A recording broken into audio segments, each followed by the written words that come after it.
If you're trying to develop your critical thinking skills, then this video is for you. It is an actual case study of a common complaint. It simply runs bad, and sometimes that's all the information we get. So we have to gather evidence, right? We need data. Our scan tools can give us data. We'll show you the difference between live data and plotted data. The amount of data can be enormous, so we'll customize that data to help us zero in on the problem.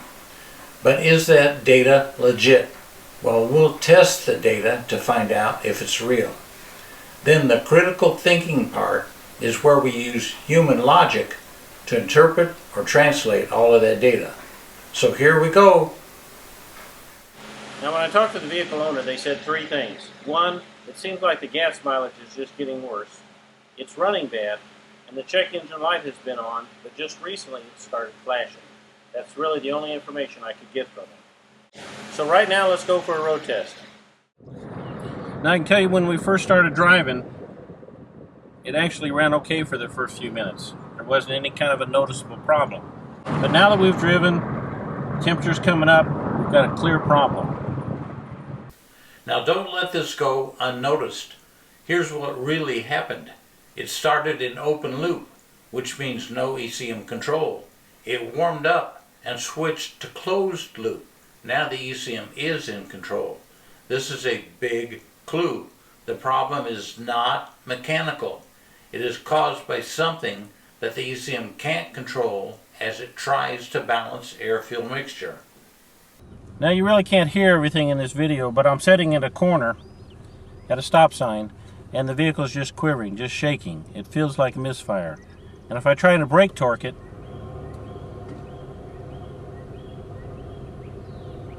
may not be able to hear that, but it's more profound. It's shaking. It's clearly got a misfire. Now we're going to drive down the road.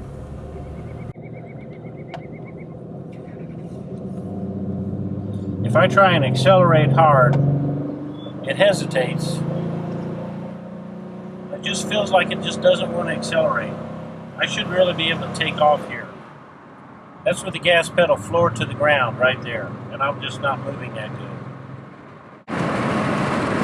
Now I'm going along about 40 miles an hour, and I'm trying to accelerate up a hill, and it just feels like it's bogging down. It just doesn't want to accelerate.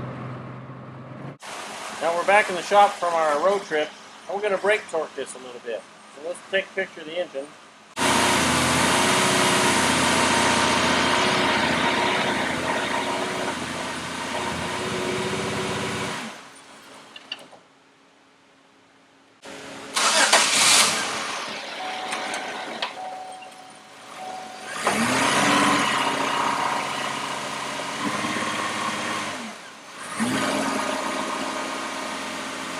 And if you listen close, you can hear it missing.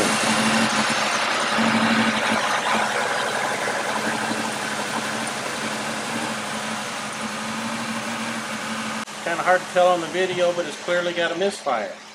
It smells rich, it bogs down trying to go up a hill, and it just overall isn't running good. Now it's time to gather some data. So we're going to look at the scanner. Remember, the check engine light is on, and now and then it blinks. So in the scanner, we're going to look at codes. Here's what we've got. PO131, the O2 signal, bank 1, sensor 1 is low. 171, bank 1 is lean. PO300, misfire detected. Now 300 means random. It's not identifying one particular cylinder, it's just overall random.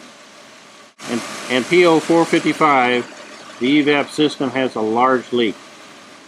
Now if you notice on here, the evap system has a large leak. That code was actually on there before. When she brought the vehicle on, she said that had been there and had been there a long time. Of course, the check engine light was already on, so when it came on this time, she didn't know that it was indicating another problem. So for right now, we're going to ignore the evap because that's really not going to make it run bad. We're going to solve that problem first. Now just seeing these codes, we actually need to get some data and see what it's telling us. So let's go back to the scanner. Now I'm going to pick data display. The default setting will display every parameter. Changing the settings to customize only displays the selected parameters, which speeds up the display. Now I'm going to customize this because there's a lot more there than I really think I need to look at. I'm going to clear everything. I know that I want to look at the oxygen sensor. Bank 1 was our problem, so I'm going to select that. I want to look at short-term fuel trim, long-term fuel trim. I want to look at mass airflow volts. Also want to look at the coolant sensor. Now I want to look at just those. Now I don't have to look at everything. What I want to do is notice here the oxygen sensor on bank 1 millivolts is reading 0 to 4. The O2 is switching between 0 and 4 millivolts. 4 millivolts is less than half a volt. Short term is 27. You can see the map voltage varying. Now that's probably varying because the engine's running bad. We don't have even vacuum there. Let's take a little closer look. There's the oxygen sensor and short-term fuel trim. Now this is the oxygen sensor. For those of you that aren't quite as used to using lab scopes, you might look at that and say, well, that oxygen sensor looks like it's switching okay. Well, remember, this is going to be plotted. Plotted is live data saved, stored, and then displayed. Live data is truly a live display. Remember, this is scanner data, not lab scope data.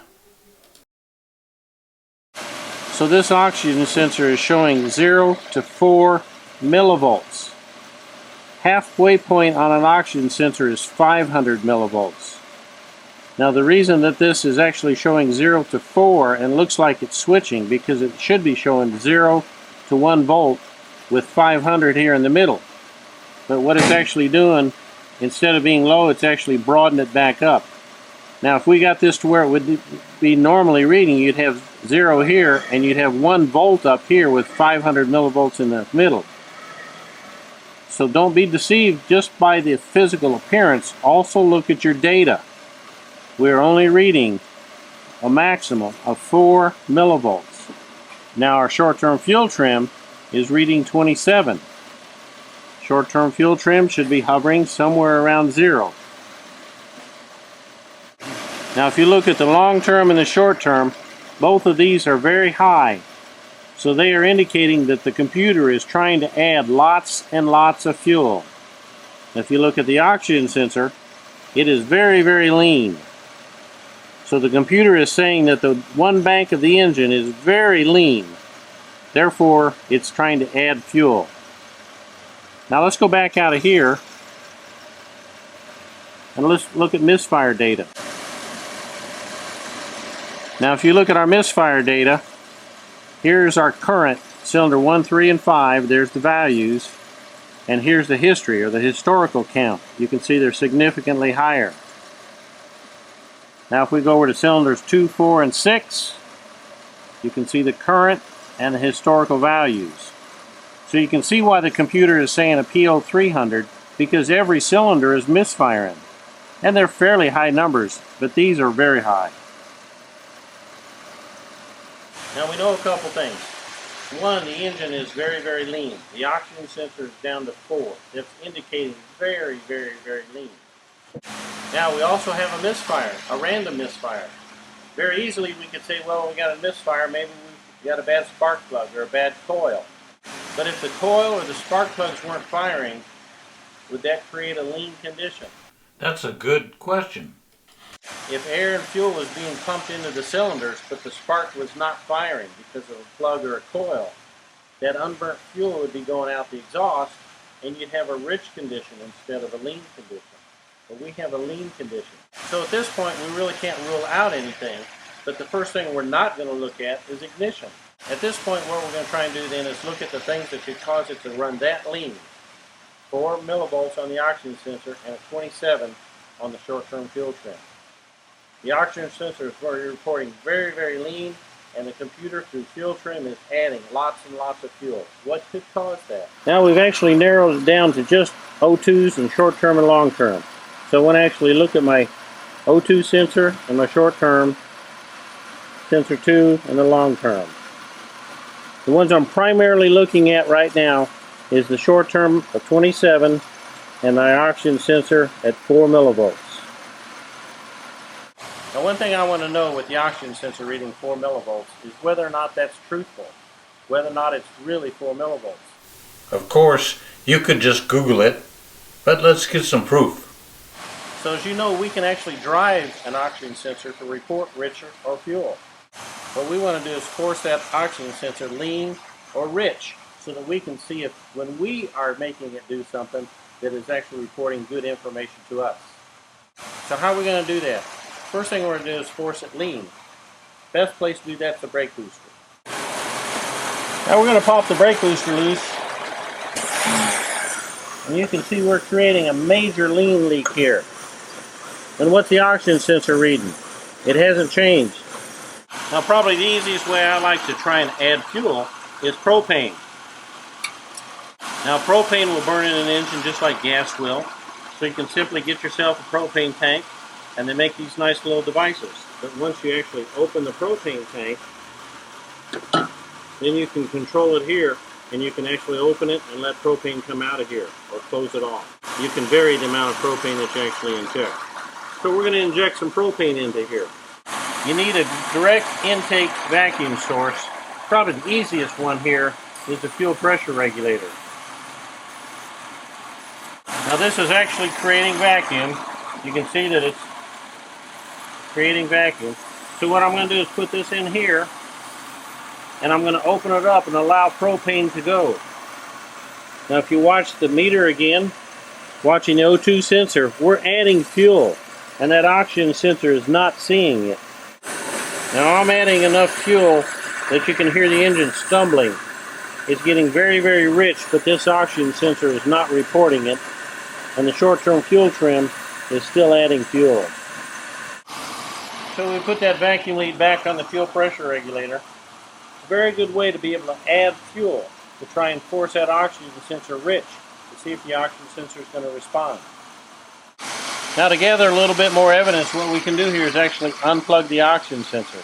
When we unplug the oxygen sensor, the computer is going to notice that and it's going to substitute a value of a half a volt.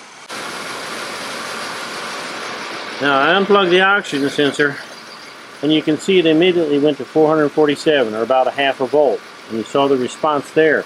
Now look up here at the short-term fuel trim. It's taking away fuel because now the computer is responding to this half a volt instead of 4 millivolts. Half a volt, same thing would be 500 millivolts. You can see that the long-term fuel trim is adjusting as well. Its number is coming down. Now the long-term is a much slower adjustment. To diagnose this problem, you just really need to look at short-term.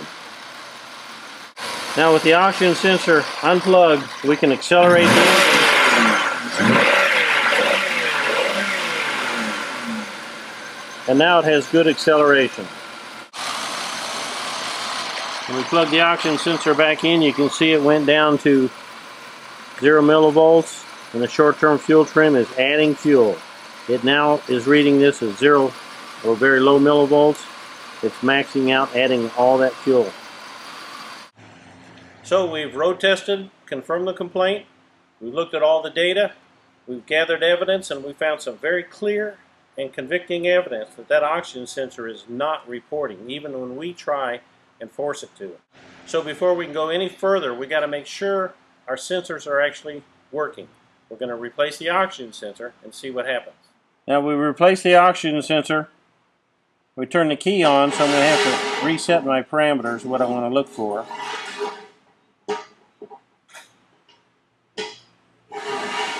Now I've got my oxygen sensor. As you can see, it's reading 450 millivolts. Before it was reading 4 millivolts. Short-term fuel trim is 0. Now I'm going to actually turn them into graphs.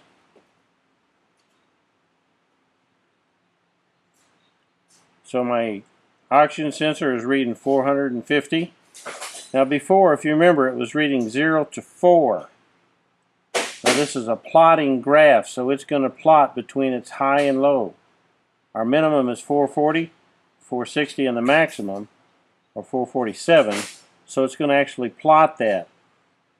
Before it was reading 0 to 4, because that's the only voltage that it was actually plotting. That's all it read. Our short-term fuel trim is 0. Now let's start the car and see what happens.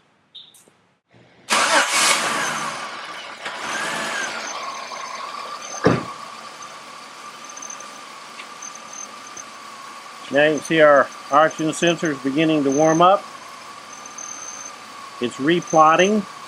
447 was still the lowest, but it's gone up as high as 1.007. So now as the heated oxygen sensor begins to warm this oxygen sensor up, it's going to come down. Remember, this is a brand new oxygen sensor installed cold. So now it's going to start switching. The short-term fuel trim is 0. It's going down. It's down to minus 26. So it's going to take a while for the computer to actually see these numbers and start readjusting. But the oxygen sensor should start switching. As the computer sees it, it starts controlling that fuel by raising, getting back closer to 0. Its goal is to stay at 0. It's going to continue to climb. Now if I accelerate this,